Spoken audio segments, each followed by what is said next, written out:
Hey guys, it's Matt. I've mentioned this very briefly a few times in the past, but I've never done a full video on it. I don't think anybody in our community has.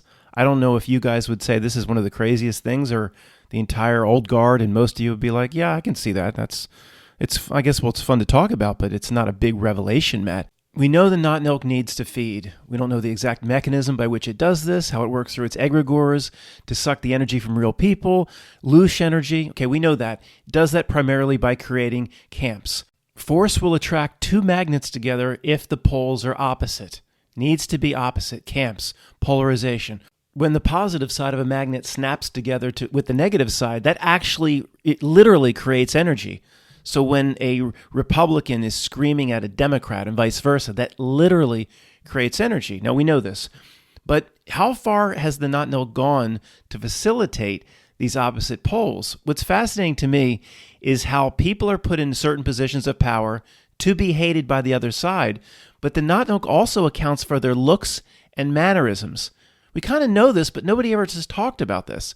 Nancy Pelosi is the greatest example. And I wouldn't even be talking about it if I didn't believe that the Notnilc is so sophisticated that Nancy Pelosi herself doesn't realize she's actually put in place, not simply because of her looks, but that's part of it. Her looks and mannerisms contribute to the hate that the Notnilc wants to create. It's so simply reality gives itself away again. All these polarizing figures are polarizing also in their looks and appearance. I mean, how sophisticated is this Notnilc?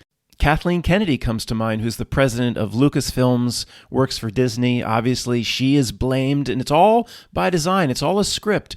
She's blamed and targeted as the one that has destroyed your beloved Star Wars. All the follow-up programs like Anakin and even this new Ahsoka is just boring and just has destroyed Star Wars from top to bottom since 2015. Well, she's unlikable in her looks, her mannerisms. I'll show you some pictures. I'm recording this just with voice now. I'll insert some pictures later. Her irritating smile, looks, obnoxious mannerisms. It's there. She is there to piss people off and create energy. But what does she know? This is what's fascinating. We know for sure. Let's back up, guys. We know for sure, and we'll go through other figures that are their looks themselves are meant to irritate the other side. The way they even dress and the way their mannerisms are meant to irritate and draw forth energy and anger from the other side. We know this 100%. In recent history, it's Donald J. Trump is put up into the position he is, not just because of his viewpoints or his stance on this or his stance on abortion, but because of the way he looks.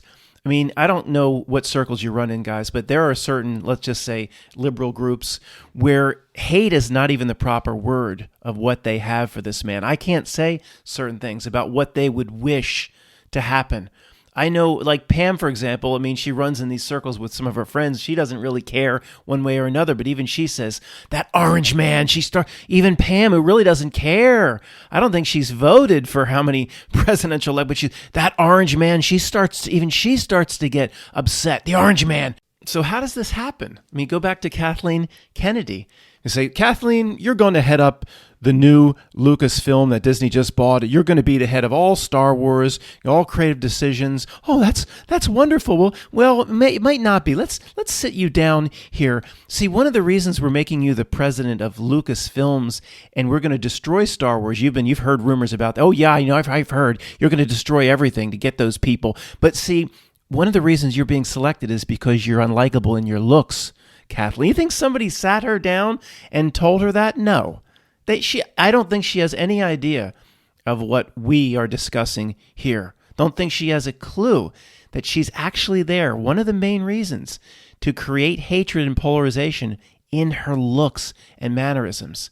Now, I don't think that this is how sophisticated the Notnilc is. I don't think Kathleen Kennedy is aware of what we are aware of. Now, in the comments section, there's a few different possibilities on how you can disagree with me.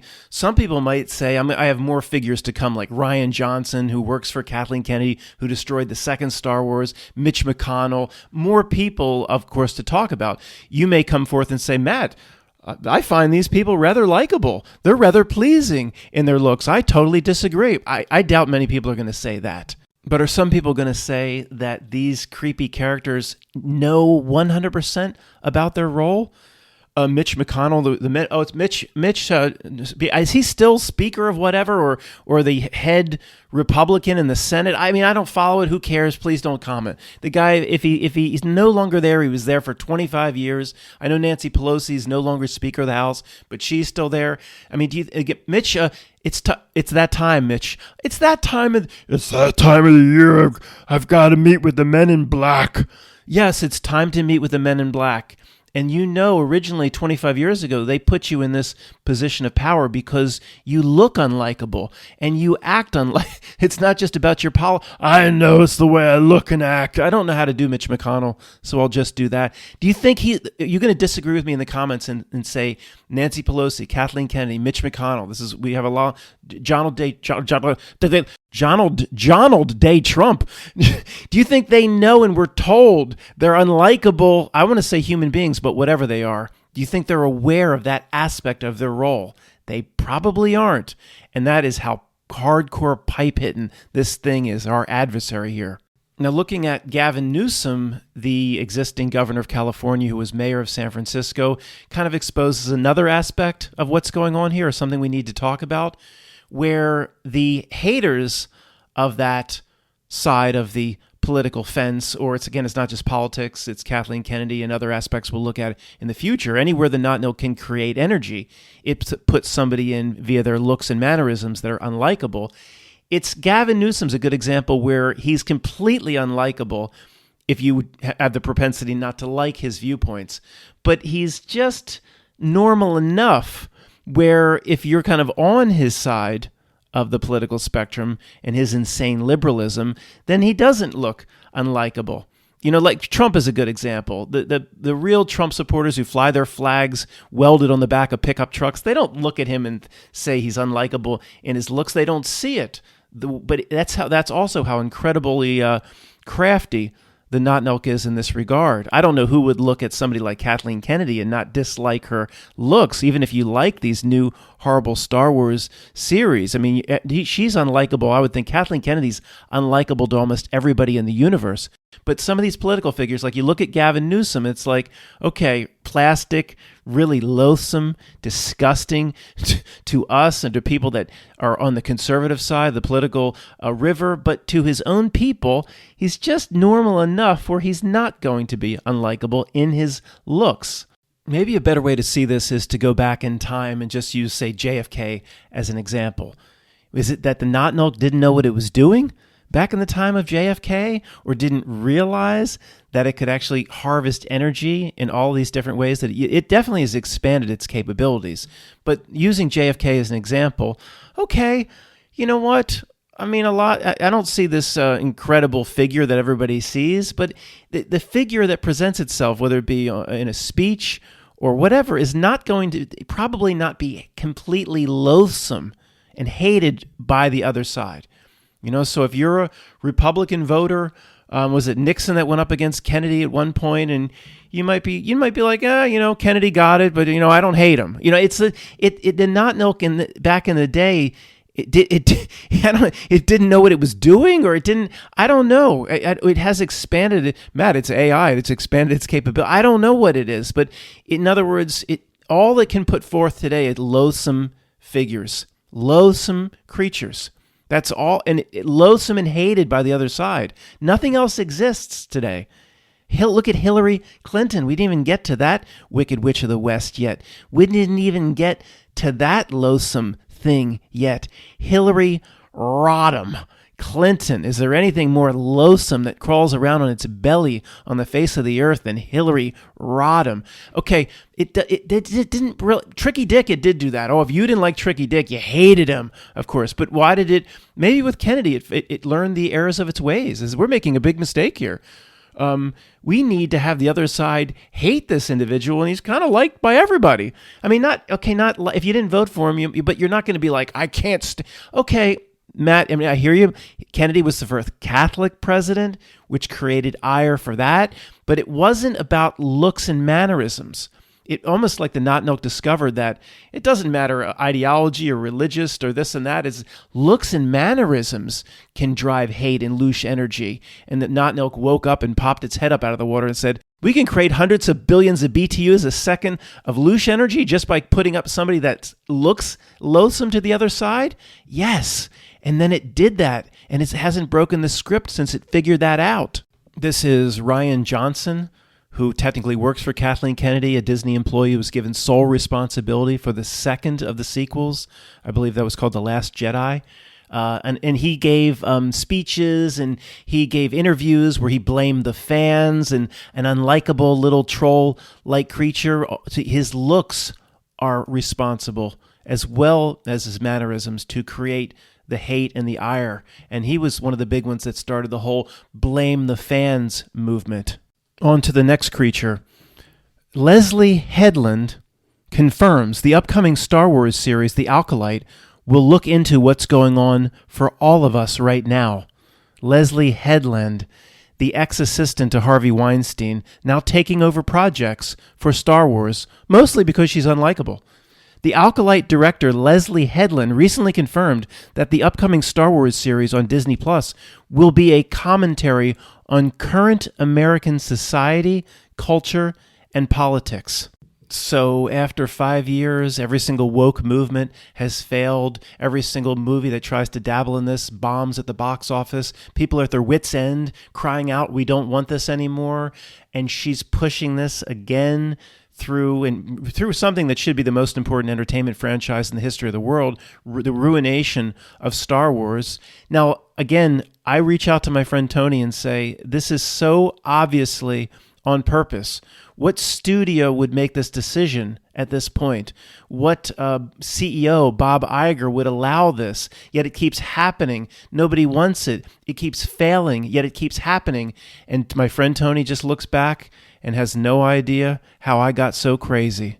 They tell us that Disney Plus is losing like hundreds of millions of dollars a quarter. People are dropping like flies in terms of subscribers. But whether the writer's strike is causing a delay or not, this has been in the works. They plan on moving forward, losing hundreds of millions of dollars a quarter with something that's based around a woke son. I mean, what? And then again, we're the only ones that can see any common sense that this shouldn't be happening unless it's happening intentionally. Hi, I'm Jimmy Carter. Back in the day, even when I was very young, I sensed like, how could this man, what is this? How could this guy come from nowhere? He's unlikable. He's not impressive in any way. How could he become the president of the United States? Well, back in the day, I guess when I was 10 years old, I didn't question that this Notnilc thing exists and it's putting people up that are unlikable to create loose energy. Maybe it was also possibly an announcement where they basically told anybody awake. But I wasn't awake at 10 years old, but there were people like us in their 30, 40, 50s back then, a much, much smaller group that potentially were awake. Maybe it was an announcement that the presidency is blank, blankety blank, blank, blank, because anybody could possibly look at Jimmy Carter coming as a peanut farmer coming out of Georgia to reach the presidency. I'm sure there was some guy and some girl somewhere in Skokie, or so the girl was in Bakersfield. The guy's always in Skokie. The girl, and she says, this isn't possible. This means this whole thing that they call the presidential election cycle, this whole thing is blankety blank, blank, blank. A few people woke up to it. Fromers tried to warn you. It almost seems like the way they use Alec Baldwin today, the role he plays in the script, is because he's so loathed and unlikable. Didn't he? Remember, it started about 15 years ago when there was that tape. Oh, sure, somebody caught it on tape. Of course, he called his daughter, his little girl, a dirty little pig. Or didn't I'm talking about Alec Baldwin. I think when they put him originally in The Hunt for Red October, he was so well liked. I don't think they ever could have expected he could be developed into such a hated, loathsome creature. But at some point, in their Chernobyl aluminum Ducati control center, which was a parallel center in 3 Mile Island, there's probably associated with Alec Baldwin, a meter started to go off, a monitoring sensor. Beep, beep, beep. What's that? It's our monitor on Alec Baldwin. See, there's this incident. We just wanted to test how hated this individual can be. We had him call his little girl a dirty little pig or something. The hate meter for this guy's off the charts. Come here, sir. Wow, this is impressive. We can really use him. Start writing his script immediately. How long should the script go out, sir? About 15 years. End it with the symbolism about a fake event we'll cook up associated with the filming of a blank, blank, blank Rust. Let's go outside the United States. Look at Boris Johnson. That is a caricature who's actually designed to be loathed by the other side.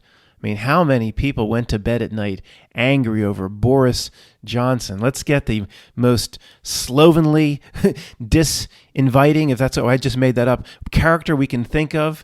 And his handler approached the aluminum Ducati control center in Chernobyl Center and said, "You want us to do what with Boris? You want me to make his haircut even worse than what he normally, he just goes to his brother who puts a bowl over it. You want me to make that work? And do what else to him? Put 10 pounds on him and make him look even more slovenly with clothes that don't quite fit him? That I see. Okay, we're going for a total image that pisses off the other side to withdraw or extract as much BTU loose energy as possible. That's right. Now you're getting it. Now get to work on Boris and we can use that son of a beach." I always thought that the White House press secretary, and there were two, I can't remember the name of the other one that was just equally as obnoxious, but this Jen Psaki, I don't know her name. I don't care to pronounce it right. She was the press secretary under Obama. I think she also worked a bit for Biden. I think she's on MSNBC right now. I'll find a picture. Jen Psaki or Psaki is one of the most unlikable individuals that I've ever come across, or at least has been presented to me by way of a television. Luckily, I've never come across her alien presence in person. Who knows what that would feel like? Talk about a cold aura. But the press secretary office is supposed to be the face of the White House to the world because the president is so important. They're rarely available. So it's always the press. So you're going to pick a press secretary that literally comes across as just one of the most unlikable little creatures you'll ever meet. They're put in there. They're put into that position because they're unlikable. I took a few minutes to try to look up the name of the other. There was two, a blonde-haired woman. Maybe she was a little bit taller. She was even more obnoxious, if you can imagine that, than Psaki or Saki. They were together. That was like two dukes of hell that were alternating back and forth, taking turns as press secretary. And incredibly, most press secretaries are unlikable. So what's the most important quality in the face, or the face to the press, which is to the conduit to the American people of the White House itself? Likability would be 99% of the job. The ability to speak, carry on sentences, not stumble, be able to show up not drunk. That's all. That's the 1%. Likability is the 99%. And you have these just, again, loathsome individuals. Who was Ari Fleischer? Remember that? What rock did he crawl out from under? Ari Fleischer. Was he for Obama? I don't even remember. I get confused. There was that, I guess that there was one under Bush. That didn't sound too good. Dana Perino. She wasn't unlikable, just shorter, blonde-haired woman. She just came across as just downright dumb. But see, that was the whole theme, or the motif, if you will, of the whole George Bush presidency. That you had to appear dumb. So all the key elements had to appear dumb. So Dana Perino appeared dumb. She wasn't unlikable. Just, she's probably smarter than she came across, but that's, again, what the Bush administration had to put forth. All the key pawns had to be consistent in what the Bush administration was presenting. Dick Cheney was probably a lot smarter than he appeared to be. He didn't appear to be very bright in his interviews, and he was the damn handler. Now, I'm no big fan of Oprah Winfrey, but I'm not going to be stubborn and deny that she doesn't have a tremendous and general likability across the West or the American public. So that's the type of person you would put in as press secretary. Somebody that no matter what, you just couldn't get very upset at. Would you understand? I'm no matter. Are you a political strategist? No. Any fool, any first grader could figure this out. Yet when the opposite happens over and over, we come forth and say something very kind of sinister is going on. Then people like Tony call us crazy. I've talked about this guy, Reince Priebus, whatever is it, Reince Priebus. Supposedly, I don't know, I'll look it up. Is he still the head, or for many years he was the head of the RNC, as the Republican National Committee, would be preside over the conventions. So the head, or technically in a way, the face of the Republican Party, is one of the most unlikable little Weasley little individuals you ever come across. So for years I toyed with, he must know somebody. It must be a Rockefeller or a Rothschild or a bloodline of some kind. There's no way that, whatever that thing is, could get into that position of power. Even if he snaked his way in or whatever, you would say, listen, we need somebody here that people are going to like. Dude, you could be offering to change a flat tire for a little old lady, and she'd chase you away and say, "I'll do it myself. Go away." That she wouldn't even let him change a flat tire. He's so unlikable. I'm not exaggerating. This Reince Priebus. I mean, you're going to choose this, whatever this thing is, as the face of the Republican Party it just proves how contrived it all is. If you really are competing legitimately against the Democrats for votes and everything is legitimate, then you wouldn't make a mistake like that proves it's all laid down in advance. Okay, guys, the point is made. I mean, how many more we could just keep going and going and going with the unlikables. And, at this point, you generally agree with me or see that the Notnilc is doing this intentionally or not. Let me just close with this, completely unrelated, but I couldn't resist. It just kept popping up. I kept looking over 2 articles.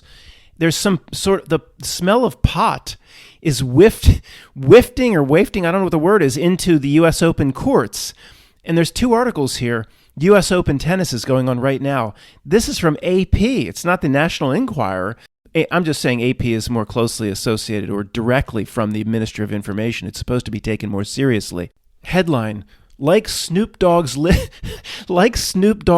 room, smell of pot wafts, that's the word, wafts over notorious U.S. Open court.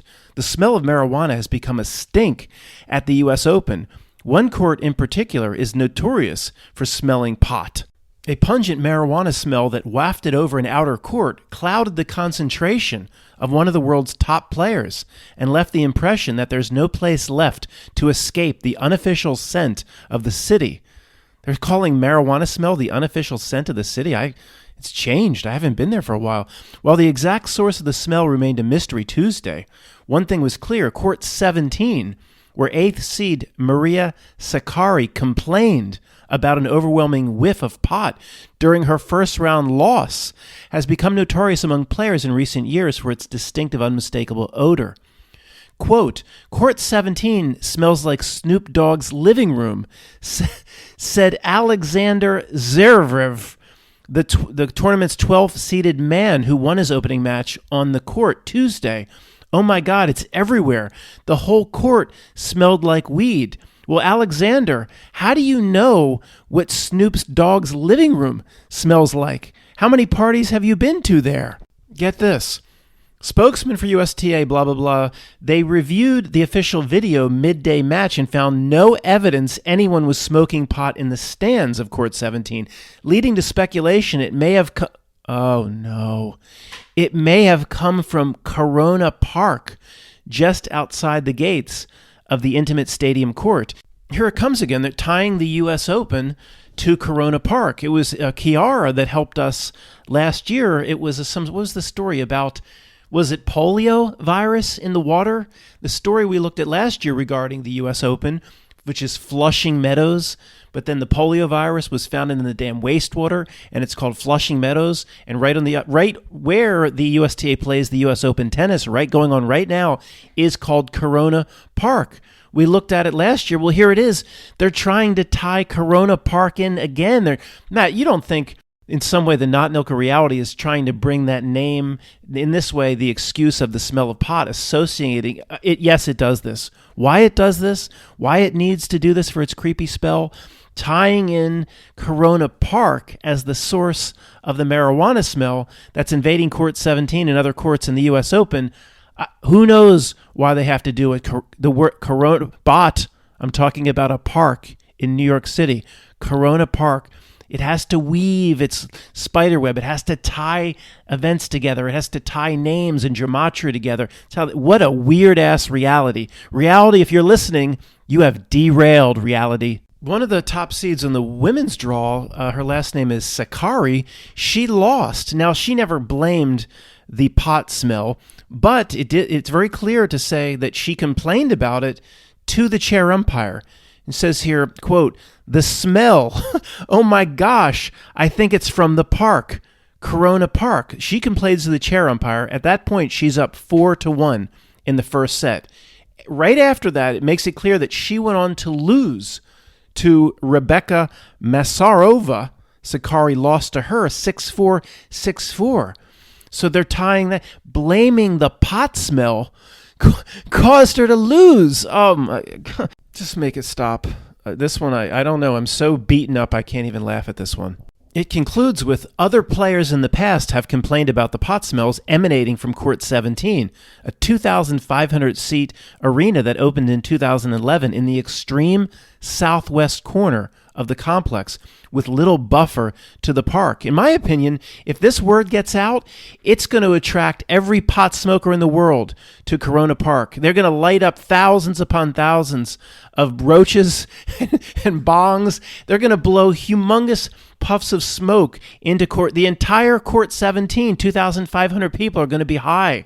Right now, every pot smoker in the greater New York metro area is making its way to that extreme southwest corner to blow smoke onto the courts of the U.S. Open. Thanks for listening.